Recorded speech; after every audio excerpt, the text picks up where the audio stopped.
This is a sober living, so technically there is no medical provided. I interview each and every person that comes through. I try to get as much background from the individual himself, as much background from any family member or significant other, so I can get a full picture. Because everybody is completely unique and different. So the more I know about them coming in, the more I can kind of anticipate mood changes, certain behaviors, certain attitudes. I would like to have explanations as to what they might be up against inside themselves. So I don't. In sober living, what we wanted to come up with was kind of a step-down version, not from treatment, but from a recovery house, which means there are certain criteria that must be met, perhaps meeting requirements, testing requirements, cleaning up after yourself, attending house meetings, attending 12-step meetings in the house, being civil, being cordial, being decent, being accountable. And that was new at the time. We provide the environment of understanding first, of compassionate, of encouragement. You know, we can see some pitfalls perhaps that the individual does not know they are about to step in. Or they may be thinking they're doing all they can when really they're doing the same thing they've done before, only they don't have the inebriated behavior that went with it. Through the years, we learned a lot about how to meet the individual where they are, because we know how serious this disease is. We've lost too many people to death. Regular people, good people, young people, old people, either by their own hand or perhaps there was an unfortunate accident that because an individual was inebriated, they harmed somebody else. There's the chance that they may die out there. Most of the deaths that we have incurred here, and they are numerous, none on the property, but we hear. 5% of the 800 people that have gone through here in 17 years have died of overdose. In the recovery methodology and the clientele themselves. 10 years ago, if you walked on this facility, the average age of this co-ed facility was 32 years old. The average stay was 10 to 14 months. They made it their home. They were very serious about that recovery. They shared, they lived a more transparent life when they were here. They participated more. They had more to lose. They felt that the timer on their party days, if you will, was up, and they needed to take life more seriously before they were out of time. Today, the average clientele, up until 6 months ago when I changed, my average clientele was 22 years old. They wanted to be out of here in a month. The parents were willing to, they were controlling their parents, and they were controlling what they were going to do and what rewards they were going to get for being here. Hence, I have to tell you the failure rate was about 98%. They did not stay sober. And as soon as they left, they did not stay sober. And there's a couple reasons for that. Number one is the cost of treatment has gone up exponentially. The amount that insurance will cover has gone down in an equal amount. So the parents get fed up and they don't know what to do with these kids and they can't deal with them anymore. So they put them in sober living. The problem with that is they're not ready to face the truth about themselves because they're living in delusion that there is no problem, that they will be rescued anyway, and this is all their parents can afford, and the parents are done parenting them.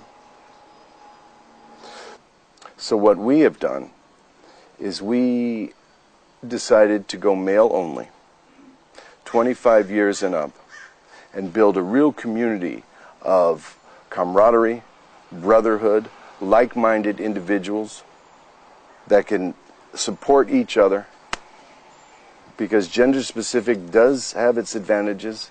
Age groups, similar age groups, do have their advantages. And their life experience at that point, be they a father that has been expelled from home with a child there, professionals who could lose their career that they've been working for their whole lives.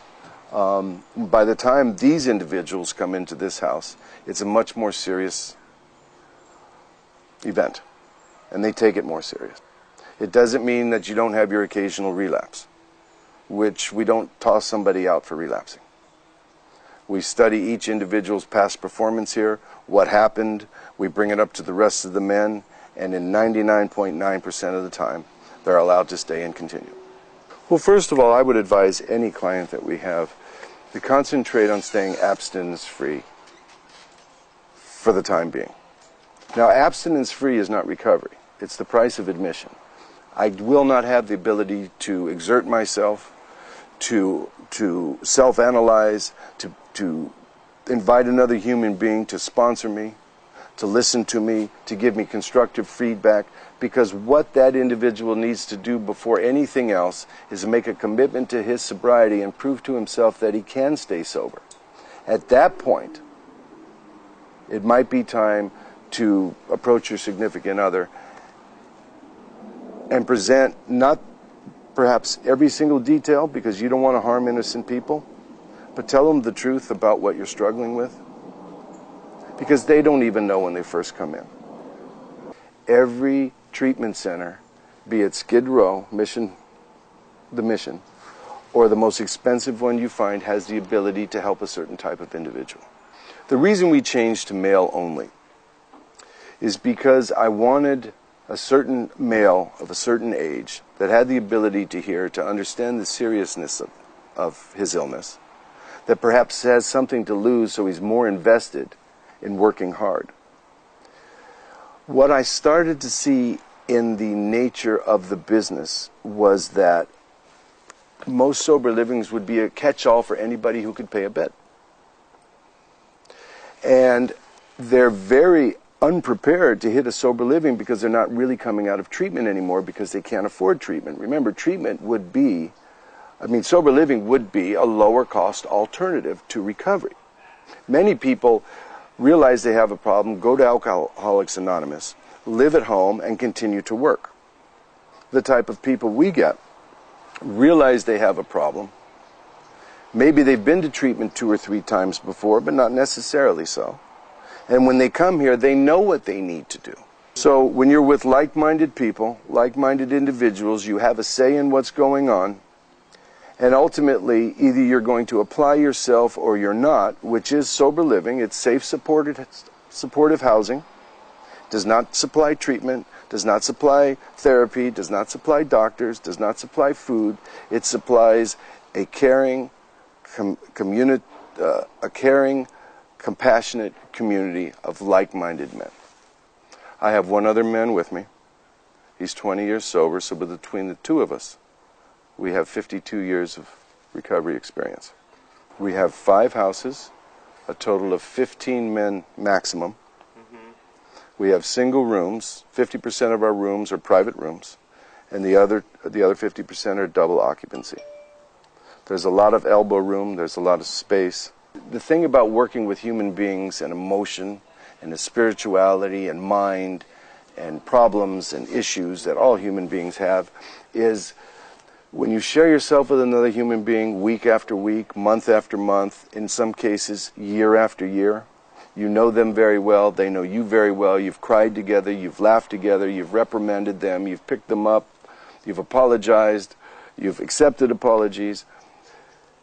You don't necessarily see the results in that year or two. Sometimes you do. It's a blessing when you do. And if I can't see results, I make sure that I'm trying to plant seeds. And